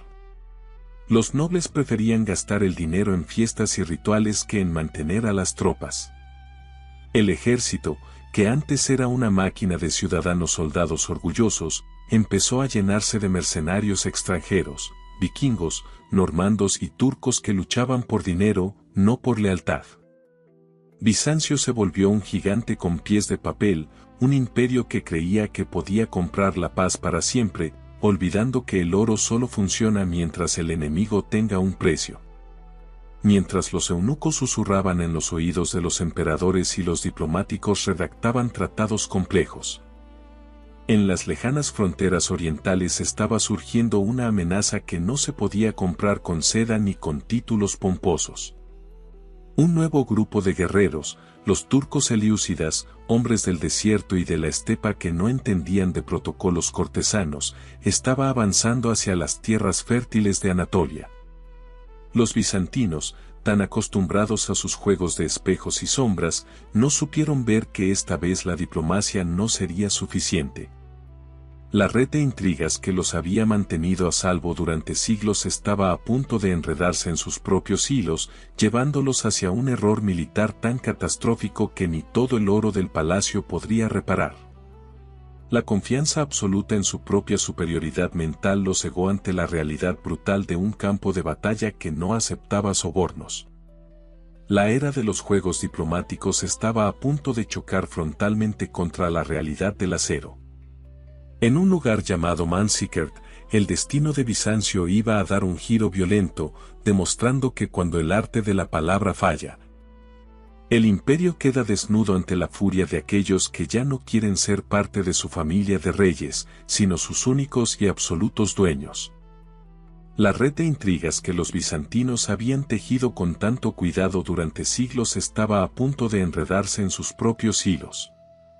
Mientras los burócratas en Constantinopla celebraban su supuesta superioridad en las lejanas fronteras de lo que hoy es Turquía, el suelo empezaba a vibrar con el galope de miles de caballos. Eran los turcos selyúcidas, un pueblo nómada que venía de las estepas de Asia Central. A diferencia de los enemigos anteriores, los turcos no buscaban solo oro o tributos, buscaban pastos para sus animales y un nuevo hogar. Los bizantinos, tan acostumbrados a comprar la paz, no entendieron que a estos guerreros no les interesaban los tratados complejos ni los títulos pomposos.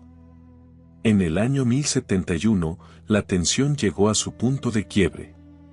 En el trono de Bizancio se sentaba Romano IV Diógenes, un emperador que, a diferencia de sus predecesores inmediatos, era un soldado de carrera. Romano sabía que la diplomacia había fallado y que la única forma de salvar el imperio era mediante una victoria militar contundente. Reunió un ejército enorme, una mezcla de tropas bizantinas y mercenarios de todas partes del mundo, y marchó hacia el este para enfrentarse al sultán turco, Alp Arslan. El encuentro tuvo lugar cerca de un pueblo llamado Manzikert. Fue un día caluroso de agosto que marcaría el inicio del fin para la nueva Roma. La batalla de Manzikert es el ejemplo perfecto de cómo la desunión interna puede destruir al imperio más poderoso. El ejército de Romano era superior en número, pero estaba profundamente dividido. Muchos de los generales bizantinos odiaban al emperador y preferían verlo fracasar antes que permitirle ganar gloria. Durante el combate, los turcos utilizaron su táctica favorita, fingir una retirada para atraer a los bizantinos a una trampa. Romano, valiente pero impulsivo, mordió el anzuelo y lanzó a sus tropas al ataque. En el momento más crítico de la batalla, cuando el emperador necesitaba refuerzos, uno de sus propios comandantes, Andrónico Duques, dio media vuelta con sus tropas y huyó del campo de batalla, dejando a Romano solo ante la marea turca. El desastre fue total.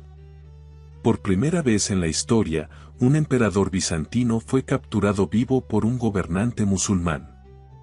Alp Arslan, en un gesto de misericordia que sorprendió al mundo, no ejecutó a Romano. Lo trató con respeto, lo invitó a cenar y, tras firmar un tratado de paz, lo dejó marchar. Pero en Bizancio, la derrota fue vista como una humillación imperdonable. Cuando Romano regresó a la capital, sus enemigos lo cegaron y lo enviaron al exilio, sumiendo al imperio en una guerra civil caótica. Mientras los bizantinos peleaban entre sí por el trono vacío, los turcos selyúcidas, que no habían encontrado resistencia, empezaron a filtrarse por toda la península de Anatolia. Para entender la gravedad de lo ocurrido, debemos imaginar que Anatolia era para Bizancio lo que los pulmones son para un ser humano. Anatolia era el corazón del imperio. De allí provenía la mayor parte del grano que alimentaba a las ciudades, y lo más importante, de allí provenían los mejores soldados. Los campesinos de Anatolia eran el alma del ejército. Al perder estas tierras, Bizancio perdió su despensa y su cuartel. Fue una herida abierta que nunca volvería a cerrarse del todo. Los turcos no se marcharon, se quedaron, fundaron sus propios reinos y, poco a poco, fueron transformando el paisaje cultural y religioso de la región, convirtiéndola en lo que hoy conocemos como Turquía. La derrota en Manzikert fue un terremoto que sacudió los cimientos de toda la cristiandad. Bizancio, que durante siglos había sido el escudo de Europa contra las invasiones del Este, ahora se encontraba desnuda y pidiendo ayuda. El nuevo emperador, Alejo Comneno, consciente de que ya no podía recuperar sus tierras solo con sus fuerzas, envió cartas desesperadas al Papa en Roma. En estas cartas, Alejo pedía soldados, mercenarios profesionales que ayudaran a expulsar a los turcos. Sin embargo, lo que el emperador recibió no fue un pequeño grupo de soldados, sino una marea humana que Bizancio no podría controlar. Al recibir la petición de ayuda, el Papa Urbano II vio una oportunidad de oro. No solo quería ayudar a los bizantinos, quería unir a toda la cristiandad bajo su mando y liberar Jerusalén. Así nació la idea de las cruzadas. Miles de caballeros de Francia, Inglaterra e Italia se cosieron una cruz en el pecho y empezaron a marchar hacia el este. Para los bizantinos, la llegada de estos hermanos cristianos fue un choque cultural absoluto. Los occidentales veían a los bizantinos como hombres débiles y traicioneros que hablaban demasiado, mientras que los bizantinos veían a los cruzados como bárbaros incultos y violentos que solo sabían destruir. Manzikert no solo fue una derrota militar, fue el momento en que Bizancio dejó de ser una superpotencia para convertirse en un estado que dependía de la voluntad de otros. La entrada de los cruzados en territorio imperial, supuestamente para ayudar, fue como meter un lobo en el corral para espantar a un zorro. El imperio recuperó algunas tierras gracias a la primera cruzada, pero el precio fue altísimo. La desconfianza entre los cristianos de Oriente y Occidente, que ya existía desde el cisma, se volvió un odio profundo y visceral. El escenario estaba listo para la mayor traición de la historia, una tragedia que no vendría de los enemigos musulmanes del Este, sino de aquellos que venían con la cruz en la mano jurando proteger la fe. El odio visceral que se había gestado entre los cristianos de Oriente y Occidente durante siglos estaba a punto de explotar en la traición más grande de la historia medieval. Lo que comenzó como un intento de liberar los lugares santos de Jerusalén terminó convirtiéndose en un asalto brutal contra la propia capital de la cristiandad oriental. En el año 1202, una nueva expedición, la Cuarta Cruzada, se organizó en Europa. Los caballeros franceses y flamencos necesitaban barcos para cruzar el mar y recurrieron a la potencia naval más astuta de la época, la República de Venecia. Pero los cruzados no tenían dinero suficiente para pagar el transporte, y fue entonces cuando entró en escena el hombre que cambiaría el destino de Bizancio, el dogo Enrico Dándolo. Dándolo era un hombre anciano, casi ciego, pero con una mente tan afilada como una daga. Venecia no buscaba la salvación espiritual, buscaba el control total del comercio en el Mediterráneo, y Constantinopla era su mayor rival. El dogo vio en la deuda de los cruzados la oportunidad perfecta para eliminar a ese rival. Convenció a los caballeros de que, para pagar su deuda, debían desviar su camino y ayudar a un joven príncipe bizantino en el exilio, Alejo Ángel, a recuperar el trono que su tío le había arrebatado. Alejo, en su desesperación, les prometió montañas de oro, suministros infinitos y la unión de la Iglesia ortodoxa bajo el mando del Papa. Eran promesas imposibles de cumplir, pero los cruzados, hambrientos de gloria y dinero, aceptaron el trato. En el verano de 1203, la impresionante flota veneciana apareció frente a los muros de Constantinopla. Para los bizantinos, ver a los soldados de Cristo amenazando su ciudad fue un golpe de realidad aterrador. Tras un primer ataque que puso al príncipe Alejo en el trono, la situación se volvió insostenible. El joven emperador no tenía el oro que había prometido y el pueblo de Constantinopla lo odiaba por haber traído a los extranjeros a sus puertas.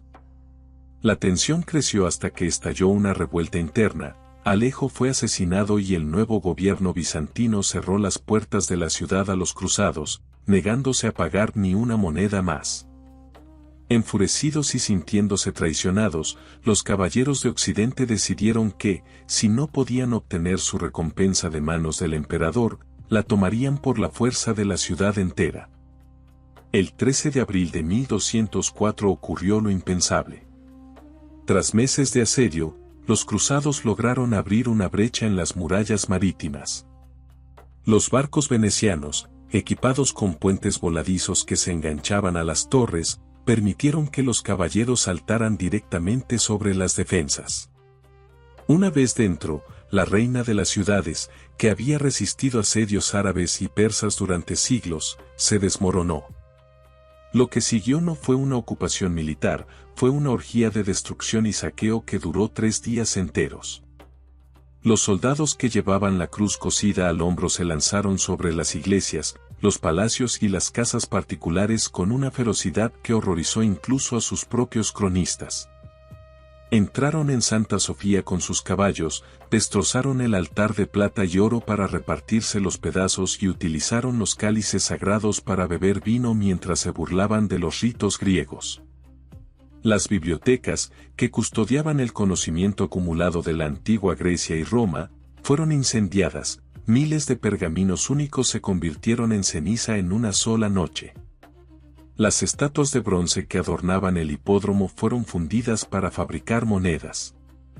El tesoro acumulado durante 1000 años desapareció en manos de hombres que solo veían en Constantinopla un botín. Los famosos 4 caballos de bronce que hoy decoran la Basílica de San Marcos en Venecia fueron robados ese día, arrancados de la fachada del hipódromo bizantino como trofeos de guerra. La ciudad fue dividida como un pastel entre los líderes cruzados y los venecianos. Se fundó lo que llamamos el Imperio Latino de Constantinopla, una estructura frágil que duraría poco más de 50 años. Los bizantinos que lograron sobrevivir huyeron a las provincias, fundando pequeños reinos en el exilio con la esperanza de recuperar su hogar algún día. Pero el daño ya era irreversible. No se trataba solo de la pérdida de las riquezas, el aura de invencibilidad de Constantinopla se había roto para siempre. El imperio que una vez fue el centro del mundo ahora era solo un conjunto de fragmentos pobres y peleados entre sí. La caída de 1204 fue el golpe que realmente mató a Bizancio, aunque el imperio tardaría 2 siglos más en exhalar su último suspiro. El saqueo creó un abismo de odio entre el este y el oeste que nunca se cerraría. Para los bizantinos, los latinos ya no eran hermanos cristianos, sino bárbaros peores que cualquier invasor pagano. La desconfianza se volvió absoluta. Cuando décadas después los griegos finalmente lograron recuperar su ciudad, no encontraron la metrópolis brillante de antaño, sino una capital fantasma, llena de ruinas y deudas, rodeada de enemigos que olían su debilidad. Bizancio volvió a ser gobernada por emperadores griegos, la dinastía de los paleólogos, pero el trono que recuperaron era una sombra de lo que fue. Mientras intentaban reconstruir los muros y las iglesias con lo poco que les quedaba, en las sombras del este una nueva potencia estaba consolidando su fuerza. Los turcos otomanos, más organizados y decididos que los selyúcidas, empezaban a rodear lo poco que quedaba del imperio.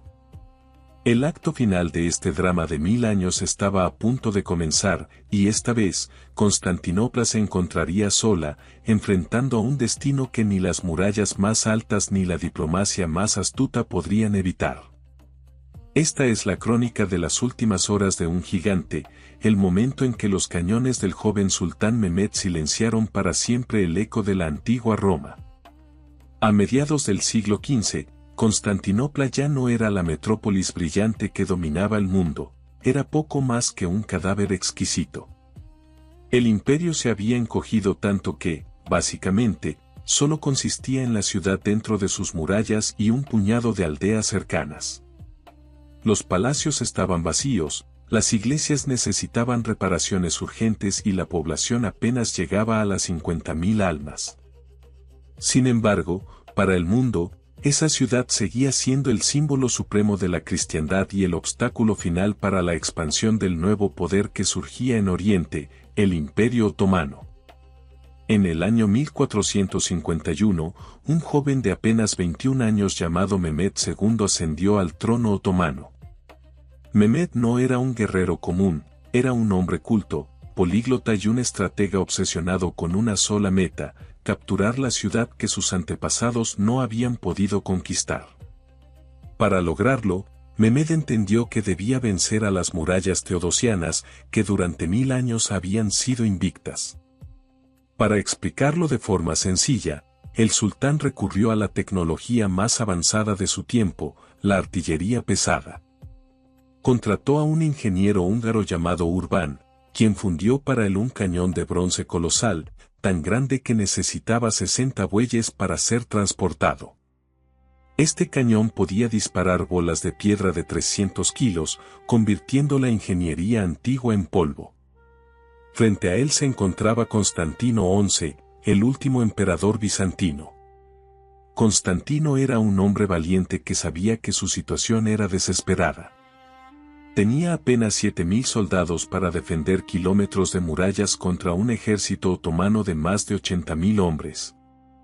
El emperador envió cartas a Europa pidiendo ayuda, pero Occidente, todavía dividido por sus propias guerras y recelos religiosos, envió poco más que promesas.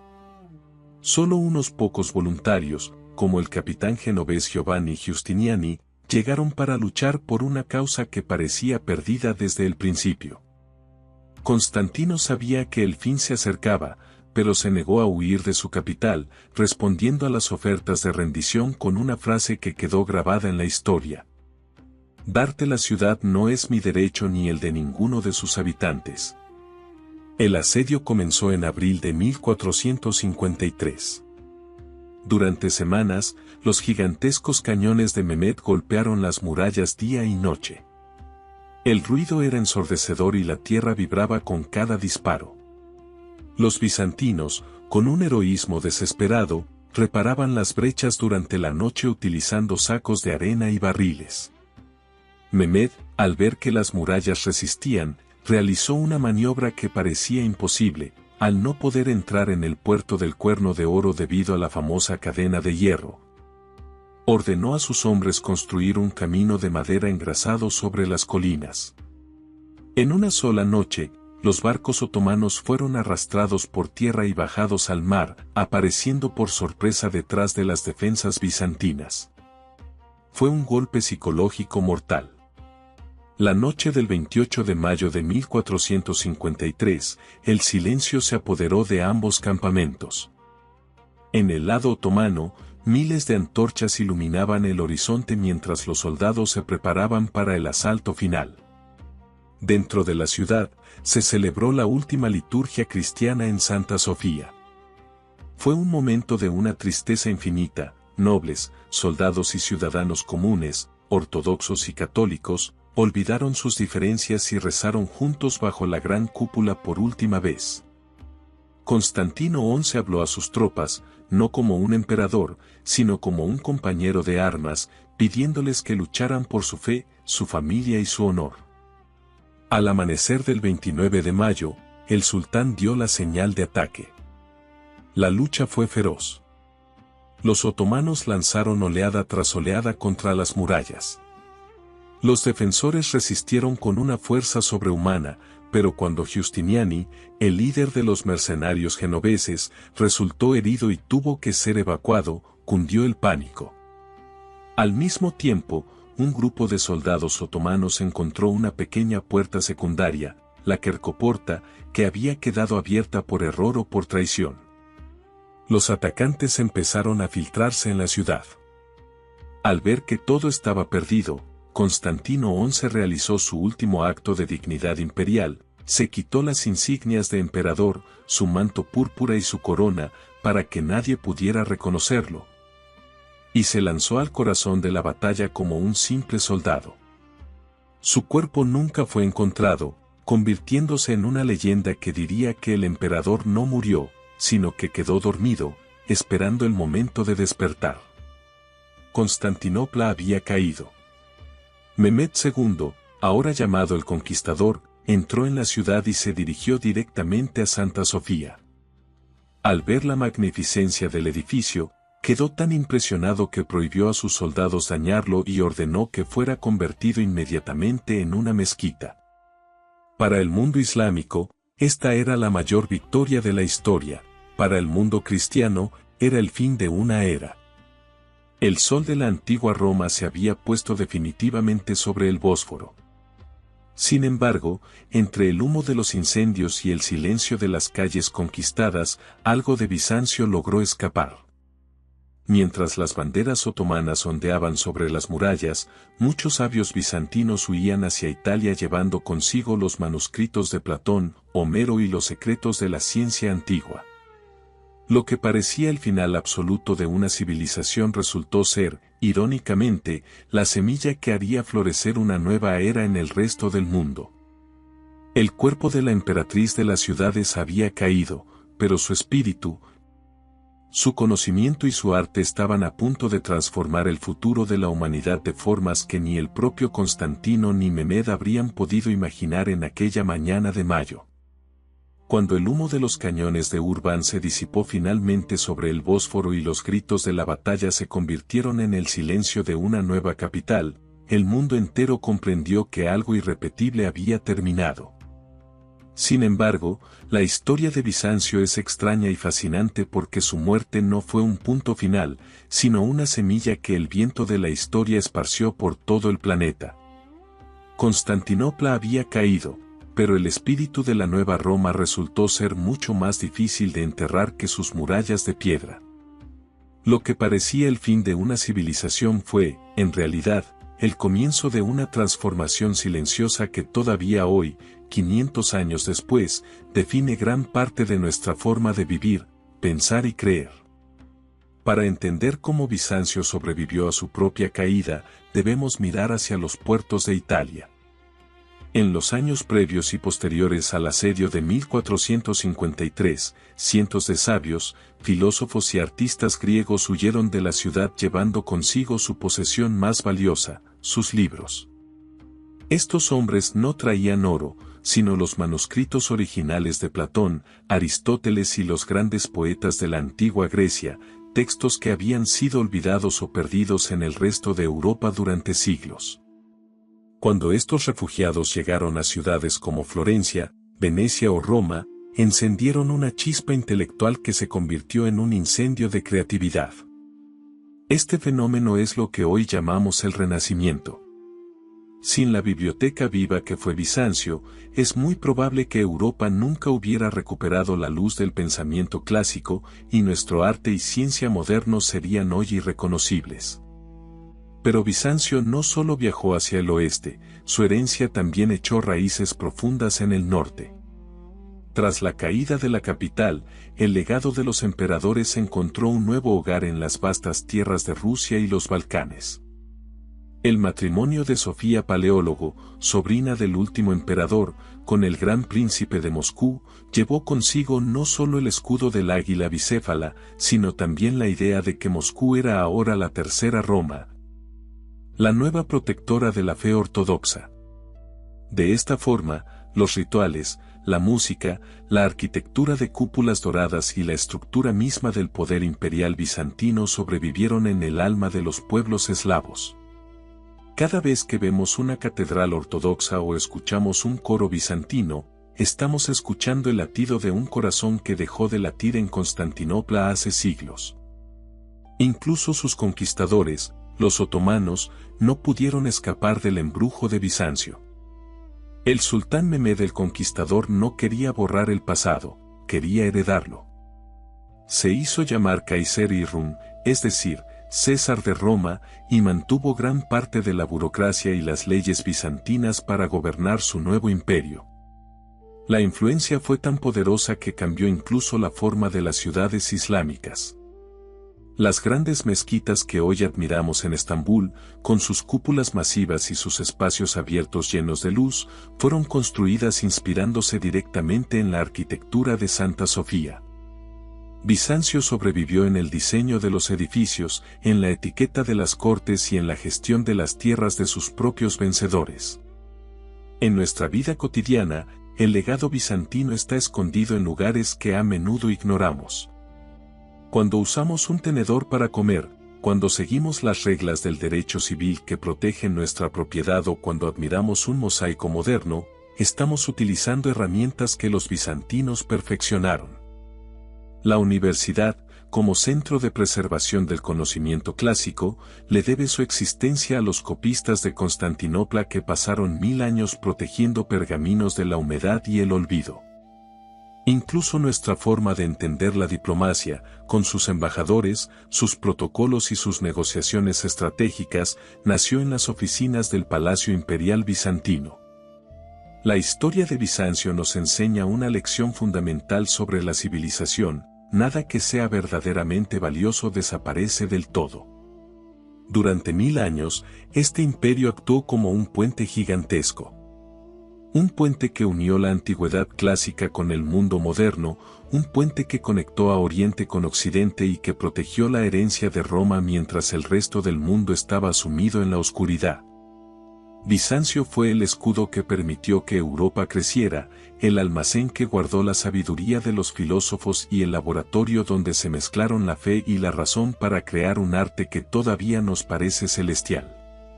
Hoy, la nueva Roma no existe en los mapas, pero vive en nuestra cultura. Vive en la majestuosidad de nuestras leyes, en la altura de nuestras cúpulas y en la persistencia de una fe que se niega a olvidar sus raíces. Bizancio fue la historia de una supervivencia imposible, de una ciudad que se negó a morir y que, al final, logró lo que todo imperio sueña: la inmortalidad a través del conocimiento y la belleza. Al cerrar este relato de 1000 años, comprendemos que Constantinopla no cayó para desaparecer, sino para convertirse en parte de todos nosotros. El eco del Bósforo sigue sonando, recordándonos que somos, en gran medida, los hijos olvidados de un imperio que nunca quiso morir y que, de alguna manera, lo consiguió.